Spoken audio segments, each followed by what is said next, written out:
Welcome, everyone, and a very special welcome to all you TGT and PGT aspirants joining us for this explainer.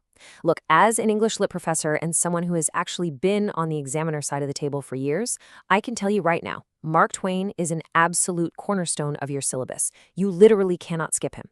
So today, we're doing a high-yield masterclass. We're going to break down his canonical works exactly the way you'll see them on your test paper. Let's get right into it. Okay. Here's our game plan for today. We're kicking things off with his absolute beast of a novel, Huckleberry Finn. Then we'll rewind a bit to look at Tom Sawyer. After that, we'll dissect the short story that basically put him on the map, The Jumping Frog, and stick around till the end because I'm going to give you my top secret examiner tips. All right, first up on the docket, we have The Adventures of Huckleberry Finn, published right around 1884 and 1885. Now, you'll often hear this called the Great American Novel. It's deeply satirical, and it just relentlessly roasts society's hypocrisy. But put your examiner hats on for a second. Structurally, the term you need to have circled, highlighted, and underlined is picaresque. Basically, a picaresque is a genre of fiction that follows the episodic adventures of a roguish, kind of rough around the edges, but totally lovable hero. And Huck Finn, he fits this to a T. He and Jim, a runaway slave, are floating down the Mississippi River on a raft, right? And they just keep bumping into these wild, episodic dangers, like getting caught smack in the middle of the deadly Grangerford-Shepherdson blood feud. You know, direct questions on character archetypes are virtually guaranteed on these exams, so let's break them down. Huck, he represents natural morality. He's just a kid whose innate sense of right and wrong is constantly clashing with society's messed up rules. Then there's Jim. Jim isn't just a runaway slave. For Huck, he becomes a surrogate father figure, a true protector. Speaking of fathers, Pap Finn, Huck's actual dad, is the absolute embodiment of societal corruption and just vile racism. Then you've got the Duke and the King, who are your classic cynical grifters. And finally, those Grangerfords we mentioned, they are the poster children for aristocratic hypocrisy. You know, super religious on the outside, but completely fine with senseless murder on the inside. Okay, if you only remember one thing about the setting, make it this: the river versus the shore. Twain doesn't just use these as backdrops, they're massive symbols. The raft out on the Mississippi River, that's a utopia. Out there, it's just Huck and Jim, there's freedom, there's equality, there's peace. But the second they step foot on the shore, bam. The shore is supposed to be civilization, but in reality, it is completely toxic, filled with violence, lynch mobs, con artists, and slavery. Now listen up, because examiners absolutely love this specific quote. Ernest Hemingway, yes, that Hemingway, famously said, "All modern American literature comes from one book by Mark Twain called Huckleberry Finn." Lock that into your memory right now. You will likely see an identification question on this, and it just goes to show you the massive, undeniable footprint this novel left on literature. And here is another heavily tested line. It is literally the moral climax of the entire book. All right then, I'll go to hell. So what's happening here? Huck is agonizing over whether to send a letter turning Jim in or break the law and save his friend. It's a battle between his socially deformed conscience and his sound heart. And his heart wins. He tears up that letter, deciding he'd rather face eternal damnation than betray Jim. It is an absolute masterstroke by Twain. Moving right along to number 2. Let's take a look at his earlier novel, The Adventures of Tom Sawyer, from 1876.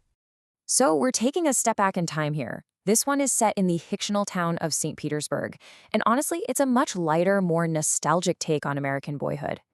For the exam, you need to be crystal clear on how Huck and Tom contrast with each other. Huck is practical, grounded, and speaks in this raw, unpolished vernacular. Tom, on the other hand, he is totally romanticized. He is obsessed with following the rules of the adventure books he reads. He's dramatic, his head is in the clouds, while Huck has both feet firmly planted on the ground. The whole narrative arc of Tom Sawyer is really about the transition out of childhood. It kicks off with this very innocent, imaginative play, playing hooky, tricking kids into whitewashing a fence. But then things escalate. They sneak into a graveyard at midnight, which is a bit spookier. Then they run away to Jackson's Island. And finally, the climax hits them with real, stark adult dangers. We're talking survival, starvation, and a literal murderer inside McDougal's cave. It's a complete journey from innocent play to harsh reality. Let's do a quick roll call of the main cast here. We've got Tom, a romantic protagonist. Then there's Aunt Polly, his strict but genuinely loving guardian. Becky Thatcher is in there acting as the ultimate symbol of middle-class respectability. On the darker side, we have Injun Joe. He's the menacing, marginalized villain driven entirely by revenge. And we can't forget Muff Potter. He's this good-natured outcast who gets framed for murder. In fact, it is Muff Potter's trial that really forces Tom to step up and experience genuine moral growth. Check out this quote from the famous fence whitewashing scene. "In order to make a man or a boy covet a thing, it is only necessary to make the thing difficult to attain." This is Twain just totally flexing his philosophical muscles on human motivation. He's basically arguing that work is whatever you're forced to do, and play is whatever you aren't. It's brilliant, and you should definitely expect to see this concept pop up on your test. All right, on to number 3. This is the one that started it all. The Celebrated Jumping Frog of Calaveras County, published in 1865. This classic piece of frontier humor is literally what skyrocketed Mark Twain to national fame. Now, the big literary device you need to know here is the frame narrative. It's a story within a story. Basically, we have this highly educated, kinda stuffy Eastern narrator who shows up at a mining camp and gets essentially held hostage by this deadpan Western local named Simon Wheeler. It's a brilliant setup, highlighting the cultural clash between the East and the West. The sophisticated Easterner just wants facts and order, while the rustic Westerner traps him in this ridiculous, rambling tall tale. So the inner story is all about a guy named Jim Smiley and his bizarre gambling animals. Examiners love throwing these in to match the following questions, so pay attention. Smiley had a horse that would look terrible but then win races with a frantic burst of energy right at the finish line. Then he had a dog, Andrew Jackson, whose signature move was grabbing the hind legs of other dogs. And the star of the show? His frog, Daniel Webster, who was specially trained to jump unbelievably high to catch flies. Okay, here is a golden nugget of examiner trivia for you, $40. Keep this little bridge in your back pocket. $40 is the exact amount Jim Smiley bets on his frog, Daniel Webster. But guess what? It is also the exact same amount that the King and the Duke sell Jim for over in Huckleberry Finn. It's a fantastic cross-reference point that will really make your exam answers stand out. So how does Smiley get tricked? Well, while Jim Smiley goes off to catch a new frog for a stranger to bet against, that stranger secretly pries open Dan Webster's mouth and fills him right up to the chin with quail shot, heavy lead pellets.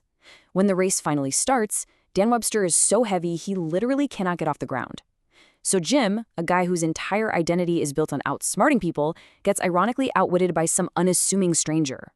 And that brings us to the comedic climax and the great punchline of the story.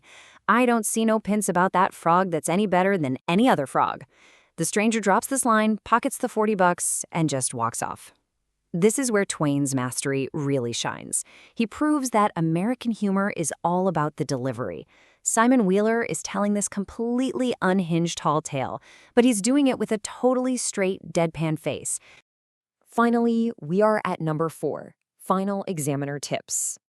Let's do a quick rapid-fire review to consolidate all this. For Huckleberry Finn, you must focus on the picaresque journey, the biting social satire, and the intense critique of racism. For Tom Sawyer, it's all about that thematic arc, transitioning from childhood innocence to harsh reality. And for The Jumping Frog, make sure you can confidently identify the frame narrative structure and the key elements of Southwestern humor. Nail these down, and you'll be in great shape. Before we wrap up this masterclass, I want to leave you with one final, slightly provocative thought to chew on. Did Mark Twain's famous humor simply mask a deeply cynical view of so-called civilized humanity? Was all that classic comedy just a veil hiding a really dark, corrupt society? Ponder that, because if you can demonstrate that level of critical thinking on your paper, that is exactly what gets you the top marks. Keep studying, review these takeaways, and I will see you in the next explainer.